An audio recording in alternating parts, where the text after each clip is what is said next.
राधे राधे दोस्तों, आज मैं आपको बृहस्पतिवार यानी कि गुरुवार के व्रत की पूरी विधि बताऊंगी कि कैसे आप भगवान विष्णु जी का पूजन कर सकते हैं, उनके नियम क्या हैं व्रत के, ये सब बताऊंगी इस वीडियो में। प्लीज़ एंड तक ज़रूर देखें। आप भगवान विष्णु यानी कि बृहस्पति देव जो भगवान विष्णु का ही अवतार है, उनकी पूजा किस प्रकार से करें, उनके नियम क्या है, ये सब जानिए।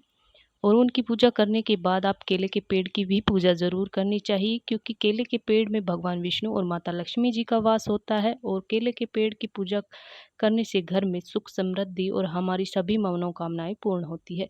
इस व्रत में आप पीले रंग की वस्तु का ही विशेष महत्व होता है, तो आप भी पीले वस्त्र पहने और भगवान विष्णु की जो प्रतिमा है उनके नीचे जो आसन है वो भी पीले वस्त्र ही होना चाहिए।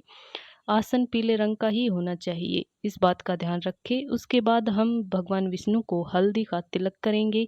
भगवान विष्णु को हल्दी और पीला चंदन अत्यधिक प्रिय है। अगर आप किसी कारण केले के पेड़ की पूजा नहीं कर सकते तो भगवान विष्णु जो बृहस्पति देव की तस्वीर है उसमें जो केले के पौधे हैं आप उनके भी पूजन कर सकते हैं। अगर आप केले के पेड़ की पूजा करते हैं तो बहुत शुभ माना जाता है। और भगवान को पीले वस्त्र भी अर्पित करें और पीले पुष्प भी अर्पित करें। आप पीले पुष्प नहीं है तो आपके पास कोई भी पुष्प है वो भी अर्पित कर सकते हैं।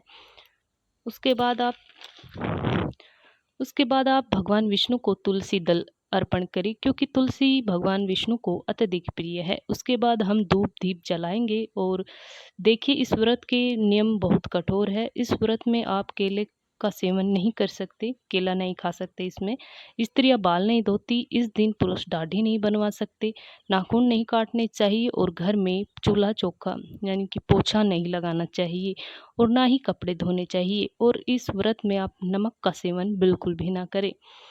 यह कहा जाता है कि नमक खाने से व्रत टूट जाता है और भगवान विष्णु नाराज हो जाते हैं। इसके बाद हम गुड़ और चने की दाल का भोग लगाएंगे। एक जल का लोटा लेंगे जिसमें हल्दी, थोड़ा सा गुड़ और चने की दाल डालकर रखेंगे। फिर इस जल को हम केले के पेड़ में अर्घ देंगे।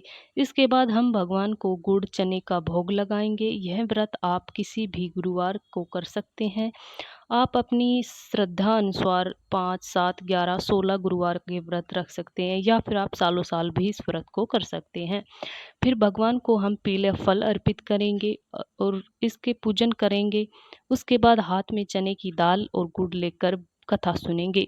कथा सुनना बहुत ही शुभ माना जाता है। इस व्रत में कथा अवश्य सुने, या कथा सुन भी सकते हैं, या आपके पास कोई कथा की किताब होगी उसको पढ़ सकते हैं। बाद में हम भगवान से क्षमा याचना मांगेंगे। कोई भूल हुई तो प्रभु हमें माफ़ करे, ऐसा कहेंगे, ताकि कुछ भी अगर हमसे छूटा हो या फिर कुछ छोटी मोटी भूल हुई हो तो भगवान हमें माफ़ कर दे। आप दिन में फलाहार लें और बाद में आप शाम के टाइम जब आप धूप दीप जलाएंगे, पूजा करेंगे, उसके बाद आप कुछ भी मीठा खा सकते हैं। खासकर आप पीले रंग का ही चीज़ों का सेवन करें। आप बेसन का हलवा भी खा सकते हैं। राधे राधे। अगर आपको वीडियो अच्छी लगी हो तो प्लीज़ लाइक करें, चैनल को सब्सक्राइब करें। मिलते हैं नेक्स्ट ऐसे ही वीडियो देखने के लिए। आप प्लीज़ चैनल को ज़रूर सब्सक्राइब करें और कमेंट में जय बृहस्पति देव ज़रूर लिखें। राधे राधे।